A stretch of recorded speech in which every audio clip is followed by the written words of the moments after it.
Hello and welcome to Lost Love Chronicles.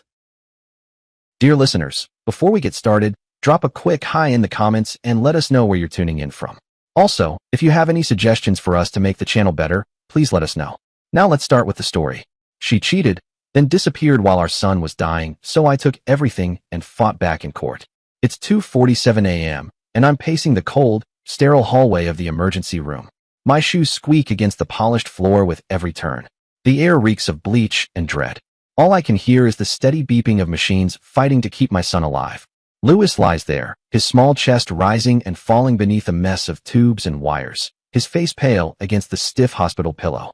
The asthma attack hit out of nowhere, like a freight train. I can still feel the panic in my chest from when I found him on the floor, gasping, clutching at his chest like he could force the air in. I scooped him up, drove through red lights, and now we're here waiting. Hoping. My hands are shaking so badly I can barely hold my phone, but I managed to text her. Raquel Lewis is in the ER. It's bad. Where are you? I stare at the screen, waiting for the dots. They finally appear. Her reply hits like a punch to the gut. I'm with my parents. We're boarding a flight. I told you I'm busy. Busy. Our son is fighting for his life, and she's busy. The heat rises in my chest, but I force it down and type again. Our son is in the ER. I hit send. Wait. Her next message comes quickly, and somehow, it's worse. He'll be fine. Don't guilt trip me. I read it once. Then again. I can't believe she actually wrote those words. Guilt trip her? My son's hooked up to machines, and she thinks this is about her feelings? I drop the phone onto the plastic chair beside me and press my hands to my face, trying to keep it together. The monitor's beep continues steady, but faint, and I look through the glass at Louis. His dark hair is matted to his forehead with sweat. He's 6 years old. He's all I have. Raquel's message echoes in my mind. He'll be fine. Like she's brushing him off. Like we're just nothing. I've always known she was selfish. But this is something else. I pick the phone up again, thinking I might call her. Yell. Beg. Demand she care. But what's the point? She's halfway to somewhere else, sipping wine with her parents, while I sit here alone, watching our son cling to life. The doctor finally comes out, a tired woman with gray streaks in her hair. She tells me Louis is stabilizing, but it's still touch and go. I nod, unable to speak. She gives my shoulder a soft pat and walks away. I collapse into the chair, the plastic groaning beneath me, and stare at my boy through the window. He looks so small, so fragile. I'm terrified I might lose him tonight. Raquel doesn't even know how close it was. How close it still is. I think about her message again, those cold, careless words, and something inside me quietly breaks. Not loud, not dramatic, just a thin wire finally snapping under the weight of it all. I've been carrying her, carrying us, for years. Her moods, her demands, her family's endless needs. I've carried it all. And now, when it matters most, she's not here because she doesn't want to be. I lean my head back against the wall, the fluorescent lights buzzing above me, and the realization settles in. I'm done. Done begging her to care. Done pretending she's the wife I need or the mother Louis deserves. The machines keep beeping. I keep watching. And in that long, hollow moment, something shifts. I don't know what comes next, but I know things have to change for me, for Louis. Because if she can't see what matters now, she probably never will. And I can't live like this anymore. I take a deep breath, pick up my phone, and turn it off. No more texts. No more waiting. Just me and Louis. And whatever comes next. It's been 2 days since Louis came home from the hospital. I'm standing in our kitchen, the morning light spilling across the cracked tile. He's asleep on the couch, wrapped in a blanket, his breathing finally steady after the hell he went through. The sounds of the ER still echo in my head, the weak, steady beep of the monitors. The doctor's words still ring in my ears. It was close. Too close. 1 more hour, and we could have lost him. I'm holding a cup of coffee that's long gone cold, my eyes locked on my phone, not on a message from Raquel. Those stopped after her last icy reply. No, I'm staring at the pictures she's posting online. There she is, grinning with a cocktail in hand, the ocean sparkling behind her. Her mom Marina is next to her in oversized sunglasses, skin baked from too much sun, laughing like everything's perfect. Her dad Greg is in the background, holding up a beer. They're in the Maldives, having the time of their lives, while I've been sitting by our son's bed, counting each breath. Not a single call, not a single text asking how he's doing. I scroll through the photos slowly, each one twisting the knife deeper. She was posting these while I was wiping sweat off Louis's forehead, while I was begging the universe for him to open his eyes. One picture stops me cold. She's in a bright red dress, smiling under a palm tree. The caption reads, "Paradise with my favorites." Favorites. Not us. Not her son. I set the phone on the counter and rub my eyes, trying to tamp down the fury rising in my chest. She knew he was in the hospital. She knew. And she didn't care. I picked the phone back up, tempted to call her, to demand some explanation, but what would she say? That she needed a break? That I'm overreacting? I've heard it all before. Instead, I dial Marina, Raquel's mother. She's always acted like she runs the show. Maybe she can knock some sense into her daughter. The phone rings twice before she picks up, her voice sharp and irritated. What do you want? She snaps, like I'm disrupting something important. I take a breath and keep my tone steady. Louis almost died, Marina. He's been in the hospital. I need Raquel to call me. There's a pause. Then she laughs, a short, cruel sound that makes my skin crawl. His life doesn't matter, she said. He's just dramatic, like his father. I froze, the phone pressed tightly to my ear. Did she really just say that about my son? Her own grandson? In the background, I could hear the clink of glasses, the low murmur of conversation. She was probably lounging poolside, sipping something expensive, speaking to me like none of this was real. Marina, I said, my voice low and controlled. He couldn't breathe. He was blue when I got him to the ER. She cut me off. Oh, stop it. You're always making a big deal out of nothing. He's fine now, isn't he? I didn't answer. I couldn't. My grip on the phone tightened, and then I hung up. That was it. The last straw. I looked over at Louis, asleep on the couch, his small chest rising and falling beneath the blanket. Something shifted inside me in that moment. They don't care. Not Raquel. Not Marina. Not Greg. They're out there, laughing, drinking, posting pictures like nothing's wrong while I'm here, holding it all together. I set the phone down and walked over to him, kneeling beside the couch. His face was calm now, but I could still see the fear from that night, how he looked at me like I was the only one who could save him. And I was. I am. I brushed his hair back gently, my fingers trembling, and I made myself a promise. They don't get to do this anymore. They don't get to treat us like we're nothing. Like we exist just to bankroll their vacations and take their garbage. I stood up and glanced back at the phone. The pictures were still there, still mocking me, but they didn't matter anymore. What mattered was Louis. Keeping him safe. Making sure he knows at least one parent would move mountains for him. I dumped the cold coffee in the sink and started a fresh pot. A fresh start. Just me and my boy. Tonight, I'm sitting in my home office, the desk lamp casting a soft yellow light over the clutter piles of papers, the glow of my laptop screen. Louis is asleep down the hall, his quiet snores coming through the baby monitor I still keep on, even though he's 6. The house is silent, save for the low hum of the heater, and I'm staring at a spreadsheet that's defined my last decade. Every line tells a story. Money earned, money spent, money handed over to keep Raquel and her family content. I'm not just a husband. Not just a father. I've been the financial backbone of this entire dysfunctional mess. Raquel's car payment? Me. Greg and Marina's mortgage on that ridiculous house? Me. Their vacation fund? Also me. Every escape they've taken, every indulgence they've paid for it with my work, my time, my sacrifices. I leaned back in the chair, the leather groaning beneath me, and pressed my hands to my face. It's been 3 days since Louis came home. 3 days since Raquel accused me of guilt-tripping her. 3 days since Marina looked me in the eye figuratively and said, my son's life doesn't matter. I've been replaying those words in my head again, and each time they hit harder. They don't care about us. They never did. All they care about is what I can give them. I look back at the numbers, thousands flowing out of my account every month, straight into their hands, like I'm nothing more than an ATM. Greg's landscaping business went under years ago, but I've kept it afloat with loan after loan that he never repays. Marina calls them gifts, says I owe them for putting up with me. Raquel? She just smiles sweetly and asks for more new clothes, spa days, plane tickets. And I've given it, all of it, thinking that's what love looks like. But this isn't love. This is them draining me dry while my son nearly died without anyone by his side. I sit up, my heart thudding harder now, and reach for my phone. My fingers hesitate for a moment over the screen. Then I start dialing. The first call is to the bank. It's late, but I've got the after-hours number for emergencies, and this feels like one. A tired-sounding man answers, and I tell him I want to cancel the automatic mortgage payments for Greg and Marina. You sure? He asks, surprised. Yeah, I say, voice steady. I'm sure. It takes 10 minutes, but it's done.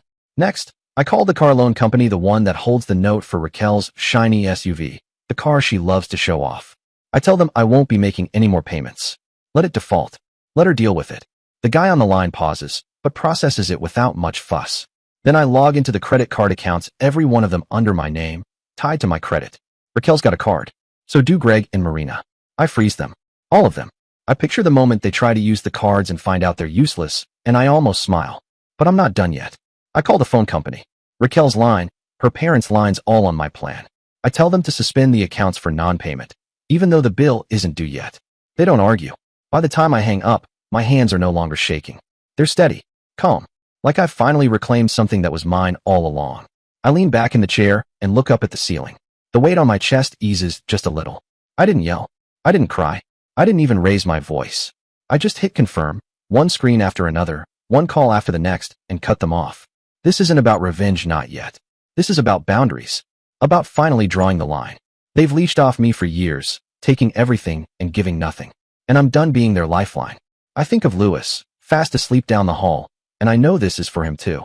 He deserves a father who isn't worn thin trying to please people who couldn't even be bothered to care when he was fighting to breathe. I was so busy keeping them all afloat, I nearly lost the one thing that truly matters. I closed the laptop and shoved the papers aside. My thoughts are racing, but my mind is clear, clearer than it's been in years. They're still off in the Maldives, sipping cocktails and posting more photos. But when they come home, it's going to hit them hard. No more free rides. No more sacrificing myself to keep them comfortable. I stand up and walk to the doorway, then glance down the hallway toward Louis's room. The monitor crackles softly, and I hear him stir, a small mumble escaping his lips, one that makes my heart ache in the best way. This is my family now. Just the two of us. Raquel and her parents can deal with their own chaos. I flip off the office light and walk to the kitchen, grabbing a glass of water. It's cold, crisp, and it jolts me fully awake. I feel alive, like I've finally stopped sinking. I don't know what they'll say when they realize what I've done, but honestly, I don't care. Let them yell, let them plead. I'm not cleaning up their messes anymore. I have my own life to rebuild, and it starts right here, right now with my son. It's late afternoon, and I'm in the kitchen stirring a pot of macaroni and cheese while Louis lounges on the couch, cartoons playing loudly in front of him. Some goofy song about a dancing dog blares from the TV, and he's giggling, his legs kicking under the blanket I tucked around him. It's been a week since the hospital, and he finally looks like himself again, color in his face, a twinkle back in his eyes. I've kept him home from school a few extra days, just to be sure he's okay. It feels good to have him here, close. The house smells of butter and melted cheese, warm and comforting. For a moment, it's peaceful. Then my phone starts buzzing on the counter again and again, like a wasp rattling in a jar. I glance over and see Raquel's name flashing, one missed call after another. I don't answer. I already know why she's calling. They landed this morning, home from their Maldives vacation, and I didn't show up to pick them up. I can picture them now standing outside the airport, designer luggage stacked around them, looking around like helpless kids. But I'm not their lifeline anymore. I turn off the stove and scoop some mac and cheese into a bowl, placing it in front of Louis on the coffee table. Careful, it's hot, I say. He grins at me, a gap where his front tooth used to be, and digs in with his spoon. I sit beside him, propping my feet on the ottoman as the phone continues to buzz, now up to 13 missed calls. Then it switches to voicemails. I finally pick it up and start listening. The first message is Raquel, her voice sharp and annoyed. Where are you? We're at the airport and you're not here. What's going on? Next. The second one's angrier. The credit card isn't working. I tried to get a cab and it got declined. Fix this. By the fifth voicemail, she's shouting. My phone's about to be cut off. Why hasn't the bill been paid? Do you know how humiliating this is? I listened to them all. 13 voicemails. Not one asks about Louis. Not a single word about him. Just complaints. Demands. Entitlement. Raquel. Her parents. Their problems. Locked cards. No cash. No ride. I lean my head back against the couch while the cartoon dog continues singing in the background, and an odd calm settles over me. She's not even pretending to care anymore, I murmur. I glance at Louis, his cheeks puffed out with macaroni, and reach over to ruffle his hair. Good, huh? I ask. He nods with a full mouth, smiling. And I smile too. This is what matters. Him. Here. Safe. Not Raquel stuck at the airport. Not Marina ranting about her phone. Not Greg panicking over a declined card. I delete the voicemails without responding and set the phone face down on the armrest. They'll figure it out, they've got each other, after all. Raquel, Marina, and Greg, the perfect little trio. Let them call a friend, pawn a watch, or whatever it is people do when they've spent years living off someone else's generosity. I get up and fix myself a bowl, then settle back next to Louis. The cartoon shifts to a chase scene, and he laughs, pointing at the screen. Look, Dad, he's gonna fall. I chuckle and take a bite. The cheese is warm, comforting. My phone buzzes again, a text this time. I don't even bother flipping it over. I already know it's her, probably rattling off more complaints or demands. I leave it there, ignored, and turn my full attention to Louis. What's the dog gonna do next? I ask.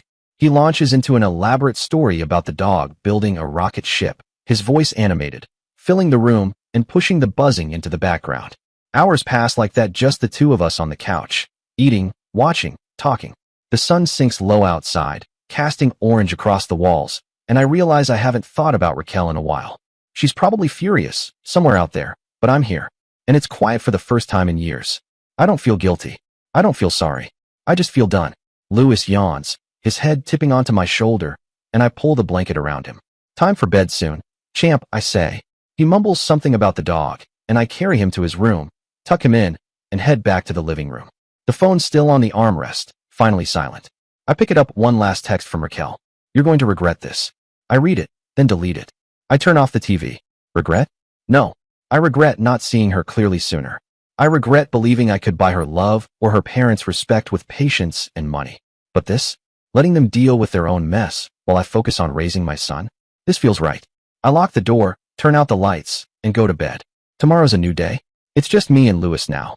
That's all I need. Late the next morning, I'm standing on the front porch, the wooden boards creaking under my boots as a car pulls up. The air is sharp with that unmistakable fall scent, leaves, damp earth, and I keep my hands buried in my jacket pockets to stop them from shaking. Inside, Louis is on the living room rug, playing with his toy cars. The soft vroom vroom of plastic wheels drifts through the screen door. I knew this was coming, Raquel and Marina showing up. Still, it hits me like a punch when I see them charging up the walkway. Raquel's hair is pulled tight, her face hard and furious. Marina trails behind, clutching her purse like she's ready to swing it. They don't knock. Raquel bursts in, the door banging against the wall. You embarrassed us, she snaps, her voice slicing through the quiet. I hear Louis go still, his toy car frozen mid-race. Marina's voice follows, high-pitched and trembling with indignation. You humiliated us in front of our friends. I take a breath, slow and steady, eyes fixed on them. Then I step inside, closing the door behind me with a soft click. So it doesn't scare Louis more, I keep my voice even as I close the door behind them.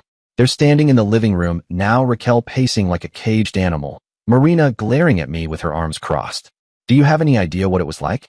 Raquel snaps, her hands flying as she speaks. Stranded at the airport, cards declined. Phone's dead, everyone looking at us like we were some kind of charity case. I don't respond right away.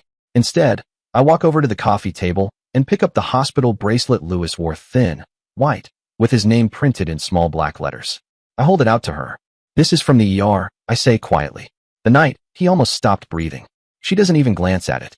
Just waves it off like I'm annoying her with some trivial detail. You overreacted, she says, eyes flashing. We needed that trip.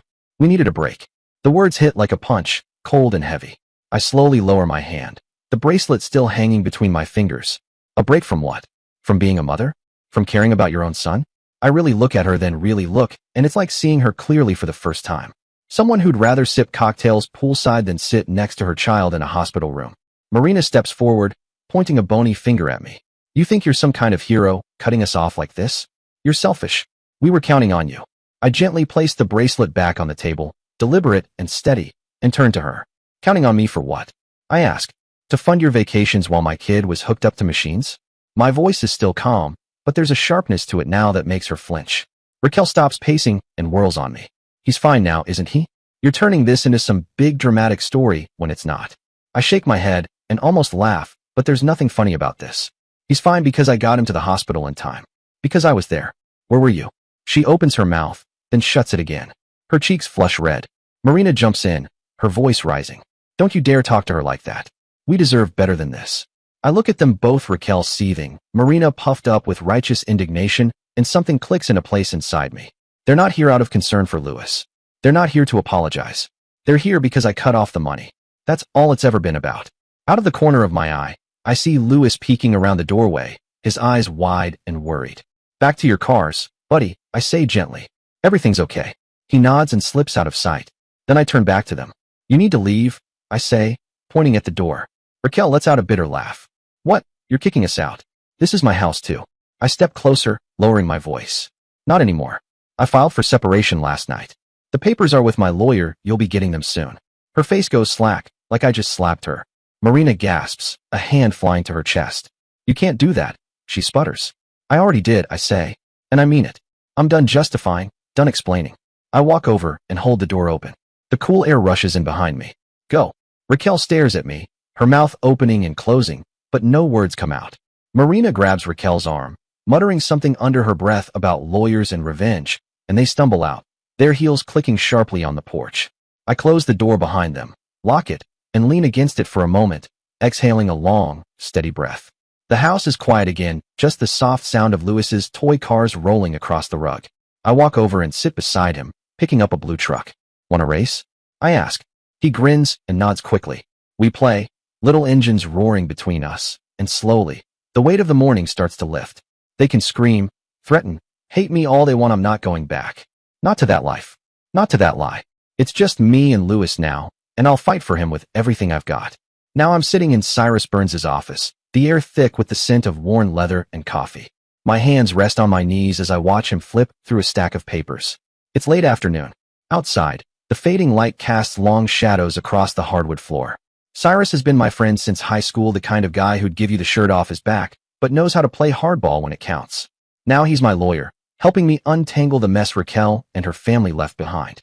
The desk between us is cluttered with documents, bank statements, receipts, transfer records, a map of every dollar I poured into them, laid out in painful detail. I lean forward and point to a line on the spreadsheet he's holding. That's the payment to Greg's business last month, I say, my voice tired but steady. $5,000 to cover his equipment lease. He never paid me back. Cyrus nods, making a note in the margin. And this one? He asks, tapping another line. $200. Says girls' night for Amelia. Yeah, I sigh, rubbing my temples. That's my money too. Raquel used my account for everything. It happened all the time. He sets the paper down and leans back in his chair, studying me over the rim of his glasses. You've been bankrolling an entire ecosystem here, he says. Car payments, mortgage, vacations, spa days, even cash to her sister. How long has this been going on? I shrug, the weight of it all pressing on my shoulders. Since we got married. Almost 10 years. I thought it was normal taking care of family. Cyrus lets out a dry snort. Family doesn't treat you like an ATM and vanish when your kid's fighting to breathe. He's right. It stings, but I don't argue. I just stare at the pile in front of me, every transfer to Greg's failing landscaping business, every charge from Marina's spa visits, every check I wrote to keep them going. Cyrus picks up another folder and slides it toward me. This is the joint account stuff. You're the primary on everything: checking, savings, investments. She has access, but it's all in your name. I open it, scanning the figures, hundreds of thousands built up over years. My job, my overtime, my savings. Raquel spent it like it was nothing, but I earned every cent. What can we do with this? I ask, looking up at him. He leans forward, lowering his voice. We move it, all of it. Set up a trust for Louis. Private. Untouchable. If it's no longer in the joint account, she can't contest what she never controlled. I nod slowly at first, then faster. Yeah, let's do it. Cyrus gives a faint grin and starts pulling forms from a drawer. Good. We'll file it today. And one more thing, don't fight fire with fire. Fight it with silence and strategy. Let her scream. Let her parents throw tantrums. You stay calm. Keep your head down, and we'll bury them in this paper trail. I take a deep breath, feeling the first flicker of something like hope. Silence and strategy. I can do that. We spend the next hour signing forms, moving money, locking everything down. Every click of the pen feels like reclaiming a piece of myself, my work, my future, my son's future. By the time we're done, the trust is in place. Louis's name is on it, not mine, not hers. It's safe. Untouchable. I lean back in the chair, my shoulders loosening for the first time in days. What about the separation? I ask. Cyrus stacks the folders neatly, then looks at me. Filed yesterday, just like you asked. She'll be served soon. And with this, he taps the financial records. She's got no ground to stand on. Emotional abandonment, financial negligence, and now all this? You're in a strong position. I nod, my eyes on the desk. Strong. I haven't felt that in years. But now this feels real. I think about Raquel storming in yesterday, yelling about embarrassment, and Marina wagging her finger like I owed them something. They don't know what's coming. They still think I'm the guy who folds if they yell loud enough. But I'm not that guy anymore. I stand and shake Cyrus's hand. Thanks, man. Really. He grips my hand firmly. You're doing the right thing for you and for Louis. Outside, the air is cool, and my breath fogs as I step onto the sidewalk. The street's quiet, a few cars passing by as I climb into my truck. I rest my hands on the wheel, not turning the key yet, just letting it sink in. The money is out of their reach. The trust is locked tight. The separation is underway. I've been quiet, like Cyrus said, but not idle. Louis is probably home waiting for dinner, and I smile a little. He's why I'm doing all of this. Not for revenge. Not to win. just to protect him. I start the engine and ease into the street, headlights cutting through the dusk. Raquel's going to explode when she finds out. Her parents will too, but I don't care. Let them rage. I've got my son, my plan, and a stack of papers that say I'm not their doormat anymore. That's enough. It's Sunday morning, and I'm sitting at a long table in a bustling diner, the kind with sticky menus and waitresses who call you hon. The air smells like pancakes and bacon, and the place hums with conversation, silverware clinking on plates, kids laughing. Raquel's family insisted on this brunch. Said we needed to talk things through. I only agreed because I wanted to see their faces when everything hit. I arrived 15 minutes late on purpose. My boots scuff across the tile as I spot them across the room. Raquel's there, arms crossed, lips tight in a hard line. Marina sits beside her, fidgeting with her napkin. Greg's right next to Marina. His face is already red like he's been stewing for a while. They've got plates of food in front of them, eggs, toast, a tall stack of waffles. Clearly, they've been here a while, waiting for me to show up. I slide into the empty chair across from Raquel without a word, just nodding like it's any ordinary day. Marina starts right in, her voice loud enough to turn heads at the next table. You've got some nerve keeping us waiting like this, she snaps, pointing her fork at me. We're here to fix the mess you made. I lean back in my seat, hands resting on my thighs, and let her go. Greg jumps in next, voice gravelly. Yeah, what's with the money? Huh. Cards don't work, phones are off. How are we supposed to live? I don't say anything. Not yet. I just watch them, letting the complaints pile up. Raquel's staring at me, eyes narrowed. Finally, she bursts. Say something. You owe us an explanation. Before I can respond, the waiter shows up, a young guy with a nervous smile and a folded check. Sir, he says to Greg. Your card was declined. Do you have another one? Greg's face shifts from red to a deep purple. He fumbles in his wallet and pulls out another card, one I froze last week. He hands it over. The waiter disappears with it, comes back a minute later, shaking his head. That one didn't go through either. Marina slams her hand down, making the plates jump. This is ridiculous, she yells, glaring at the waiter like it's his fault. Do your job. The poor kid mutters an apology and retreats fast. That's when I lean forward, resting my elbows on the table. You're not my responsibility anymore, I say, calm and steady. They freeze. It's like I just spoke in a foreign language. Raquel blinks rapidly, her mouth falling open. What's that supposed to mean? I meet her eyes, keeping my tone even. You said my son didn't matter. Neither do you. The air seems to vanish from the room. Greg tries to recover, sputtering. You can't just. But I'm already on my feet, my chair scraping against the floor. I already did, I say. I turn and walk out. But they don't let it end there. I hear them scrambling after me, voices rising as I push through the diner doors into the parking lot. You don't get to walk away like this. Raquel shouts, heels clicking behind me. Marina's right on her heels, yelling, we'll sue you. You'll regret this. I stop by my truck, the cool air hitting my face. Greg's close behind, puffing hard, fists clenched. You think you can just cut us off and walk away? He growls. I turn to face them, Raquel, furious, Marina, shaking, Greg, on the verge of throwing a punch, and I feel nothing. No rage. No guilt. Just a calm, quiet certainty. Yeah, I say. I can. And I am. I open the truck door. Raquel grabs my arm, her nails digging in. This isn't over, she hisses. I pull free gently, but firmly, and look her in the eye one last time. It is for me. I climb in, shut the door, and start the engine. As I pull out of the lot, I see them in the rearview mirror, still yelling, still waving their arms. But I don't stop. The diner fades behind me as I crank up the radio, letting an old rock song fill the cab. My hands grip the wheel steady, my chest feeling lighter than it has in years. I think of Louis at home, probably building one of his car tracks across the living room floor, and a small smile tugs at my lips. They wanted a public scene, trying to shame me into backing down in front of everyone. But today, I wasn't the one who looked small. They did, scrambling over declined cards, yelling in a diner like spoiled children.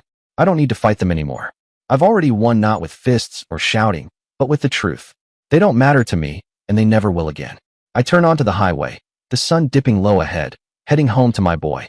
That's where I belong. Now I'm sitting in a courtroom, the hard wooden bench pressing beneath me. My hands rest folded in my lap as I watch the judge flip through a thick stack of papers. It's a gray morning, the kind where the light barely penetrates the tall windows, and the air smells of dust and stale coffee. Raquel sits across the aisle, her lawyer whispering into her ear. She's dressed up, hair flawless, clearly trying to play the role of the wronged wife. But her eyes flick nervously toward me, sharp and wary. Behind her, Marina sits stiffly in the gallery, her face pale for once. No yelling, no finger pointing, just silence. I can feel the weight of the past few months settling into my bones, the hospital, the airport, the brunch. But today I'm calm. Steady. Cyrus is beside me, his briefcase open on the table, every document we've gathered ready. This is at the divorce hearing. Raquel fought the separation, hoping to walk away with half of everything, maybe more. But she didn't know what we had prepared. The judge, an older man with a weary voice, looks up and says, "Let's start with the financials." Cyrus stands smoothly and confidently, sliding the first folder forward. "Your Honor, my client has been the sole provider for the household and extended family for over a decade. These records show payments toward the respondent's parents' mortgage, her car, their vacations, hundreds of thousands, all from his income." The judge nods, scanning the pages, and I see Raquel shift uneasily, fingers twisting together. Cyrus presses on. "We also have evidence of financial negligence. Joint accounts drained for personal use by Mrs. Raquel, transfers to her sister, funding her father's failed business, all without my client's consent." He slides another stack across. The judge's brow furrows as he reads. I lean back slightly, watching it all unfold every late night in Cyrus's office. Every bank statement we dug up laid out like a story they can't rewrite. Then Cyrus drops the big one. "And this, Your Honor, is proof of emotional abandonment." He passes over text messages from the night their son was in the ER, nearly dying from an asthma attack. Mrs. Raquel refused to return, telling my client not to guilt trip her while she vacationed with her parents. He hands over my phone records, the text printed out, clear as day. A pang hits my chest as I remember that night, but I push it down. The judge reads the messages slowly, his expression hardening. Raquel's lawyer jumps up, stumbling over his words. "Objection, Your Honor, this is taken out of context. She was under stress." The judge waves him off. "Sit down. I'll decide what's relevant." I glance at Raquel. She's staring down at the table, jaw clenched tight. Marina's hand grips the bench in front of her. Cyrus isn't finished. "Finally, custody," he says. "My client has been the primary caregiver, especially during the child's recent medical emergency. Mrs. Raquel has shown no interest, zero contact since the separation filing. No calls to check on the boy." He sets down the last folder, a thin one containing hospital records and my notes from the past few weeks. The judge looks at me, then at Raquel, and asks, "Mrs. Raquel, anything to add?" Her lawyer stands again, smoother this time. "Your Honor, my client deserves her share of the marital assets. She's been a homemaker, supporting the family." Cyrus interrupts, calm but firm. "Supported how?" "By spending his money while he raised their son alone."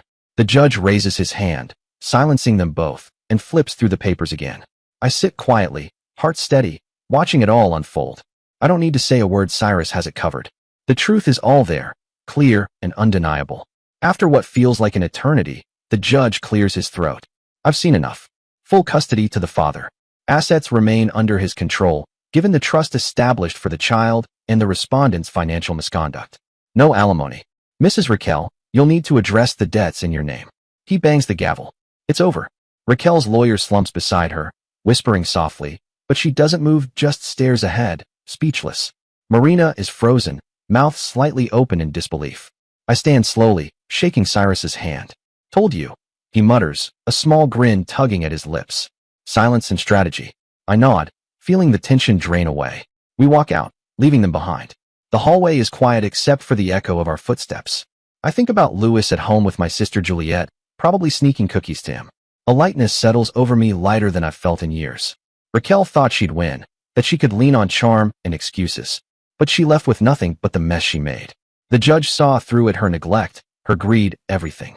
I climb into my truck outside, the cold air biting at my face. I start the engine, no half measures, no compromises. Louis is mine, the money's safe, and they're out of my life. I don't gloat or cheer. I just drive home, the road stretching clear and open ahead. It's done. We're free. I'm standing in the kitchen of our new place, a small house with creaky floors and windows that let in the morning sun just right. It's been a month since the divorce. I'm flipping pancakes on the griddle, the smell of batter and syrup filling the air. Louis sits at the table behind me, legs swinging beneath the chair, crayons scattered around him as he draws a picture of a rocket ship. "Make mine with extra chocolate chips, Dad," he calls out, voice bright and loud. I grin, tossing a handful into the batter. This place isn't fancy, no big garage, no extra rooms for stuff we don't need. But it's warm, cozy. We moved in 2 weeks ago, just me and him. And it feels like we've finally found our footing. I slide a pancake onto a plate and set it in front of him, ruffling his hair. "There you go, champ. Eat up." He digs in, chocolate smeared on his chin, and I sit across from him with my own stack, watching that smile bigger now, easier, like he shed some heavy weight. I feel it too, the quiet peace of starting fresh. The old house was cluttered with Raquel's things, her family's demands, their shadows lurking in every corner. Here, it's just us and it's enough. I've switched to working remotely, trading the office for a desk in the living room so I can be around more. No more late nights. No more rushing home to a wife who didn't care. I'm here for school drop-offs, bedtime stories, moments like this, pancakes and crayons on a Saturday morning. The doorbell rings. I wipe my hands on a towel and get up. It's Juliet, my sister, and her husband Milo, right on time to help with Lewis's school pickup schedule. I open the door to Juliet already talking, her voice warm and quick. Hey big brother, brought coffee. She holds up a tray of cups. Milo follows, carrying a bag of groceries. Thought you might need some stuff for the fridge, he says, nodding at me. I step aside to let them in. Lewis shouts, "Aunt Juliet," from the table, waving his sticky hands. She laughs, coming over to plant a kiss on his forehead. Look at you, all chocolatey, save some for me, okay? Milo sets the bag on the counter, and we start unpacking milk, bread, apples, a pack of cookies Juliet probably threw in for Lewis. They've been a lifeline since the move, stepping in whenever I need a hand, no questions asked. How's the new gig going? Milo asks, leaning against the counter as I pour coffee. Good, I say, handing him a cup. Going fully remote means I'm around for him. I nod toward Lewis, who's showing Juliet his drawing, explaining how the rocket's going to Mars. She listens intently, asking about the engines, and I feel a swell of gratitude. This is family not built on obligation or money, but on real love. We sit around the table, all of us sipping coffee and eating pancakes. It's easy, natural. Juliet tells a story about her dog chewing up Milo's slippers, and Lewis giggles so hard he nearly spills his juice. I lean back in my chair, listening, and realize I don't need revenge anymore. I used to think about Raquel and her parents stumbling and losing everything. It gave me a bitter kind of satisfaction. But now, I've got this: Lewis's laugh, Juliet's chatter, Milo's quiet grin, and it's better than any payback. The day goes on, simple and good. After Juliet and Milo leave, promising to pick Lewis up from school Monday, I take him to the backyard. It's small, just a patch of grass and a rickety swing set left by the last owners, but he loves it. I push him on the swing, his little legs kicking high as he yells, "Higher, Dad." I laugh and push harder. The chains creak. The sun dips low, painting the sky orange. I feel steady, grounded. This is rebuilding piece by piece, day by day. No grand gestures. Just us, figuring it out together. Later, we're back inside, and I'm tucking him into bed, his rocket drawing taped to the wall just above his pillow. Night, buddy, I say, smoothing the blanket over him. He yawns, eyes half closed. Night, Dad. Love you. My throat tightens, and I kiss his forehead. Love you too. I turn off the light and step into the hallway, leaving the door slightly ajar. The house is quiet now, just the soft hum of the fridge. I sit on the couch, staring at the empty coffee cups on the table. This isn't our new normal. It's not perfect, but it's real and it's mine. I don't need anything else, just him and the little life we're building, one pancake at a time. Today's Lewis's 7th birthday, and I'm in the kitchen blowing up balloons until my cheeks ache. The living room is a mess of streamers and wrapping paper, the sunlight pouring in warm and bright through the window. I hear him laughing outside with Juliet's kids, chasing each other around the backyard swing set. The house smells like chocolate cake. I baked it myself, a lopsided thing with way too much frosting, but he won't mind. It's been a year since the divorce, a year since I cut Raquel and her family out of our lives. Today feels like a milestone, a marker of how far we've come. The table is piled high with presents: new toy cars, a Lego set, a soccer ball from Milo. I'm setting out paper plates when my phone buzzes on the counter. I glance at it, expecting Juliet with some last-minute update, but it's Raquel. My stomach tightens just a bit as I read her message. Can I see him today? I stare at the words, my thumb hovering over the screen. It's the first time she's reached out in months, maybe longer. No calls, no texts, nothing since the courtroom. And now this, on his birthday, like she thinks she has the right to just show up.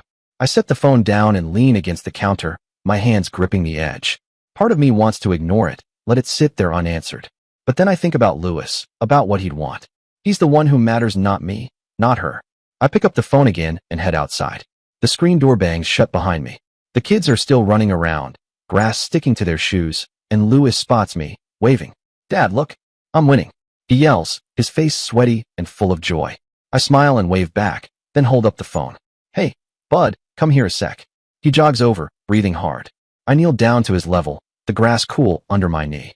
Your mom texted, I say, keeping my voice steady. She wants to know if she can see you today. His grin fades a little. He looks at the phone in my hand, then back at me, his big brown eyes just like hers growing serious, thoughtful. Do I have to? He asks, his voice small. I shake my head quickly and firmly. No. It's your day. You decide. He bites his lip, glancing at the ground, then back up at me. She wasn't here when I was sick, he whispers. She didn't come. I nod, my chest aching, but I don't press him. That's right, she made her choice back then. He looks at the phone once more, then shakes his head slowly but decisively. I don't want to. I just want you, and Juliet, and everybody here. I pull him into a hug, his little arms wrapping around my neck, and I feel the tension melt away. Okay, I say softly, my voice brushing against his hair. That's what we'll do. He pulls back, smiling again, then runs off to join the other kids, his laughter ringing through the air. I stand up, dust off my jeans, and head back inside. The phone still in my hand, Raquel's text glowing on the screen. I type back something short and simple. Ask him yourself. Then I wait, knowing she won't call, won't push, it's never her way. A minute later, I block her number, my thumb pressing the button without hesitation. It's done. She had her chance, years of chances, and she threw them all away. I'm not angry anymore, not hurt. I'm just finished. The party kicks off soon after. Juliet and Milo arrive with their kids, a few neighbors drop by, and the house fills with noise and chaos. Louis rips into his presence, paper flying everywhere, and I snap pictures, grinning like a fool. The cake is a hit, even if it's a little lopsided, and we sing happy birthday so loudly the windows shake. He blows out all 7 candles, and across the table, I catch his eye and wink. This is what I chose him, this life, this messy, loud, perfect day. Later, after everyone's gone and the house is quiet again, I'm cleaning up, stuffing wrapping paper into a trash bag. Louis is on the couch, half asleep with a new car in his hand, the TV flickering some cartoon he's not really watching. I sit beside him, pulling a blanket over his legs, and he mumbles, "Best birthday ever, Dad." I smile, my throat tightening. Yeah, me too. I lean back as the room settles around us, and I think about Raquel one last time, not with anger, but with a sense of finality. She's out of our story now, and we're better for it. I made my choice too, to protect what matters most, and it's right here, curled up next to me, breathing soft and steady. That's all I need. Dear listeners, please share your thoughts in the comments section below, and don't forget to like, share, and subscribe.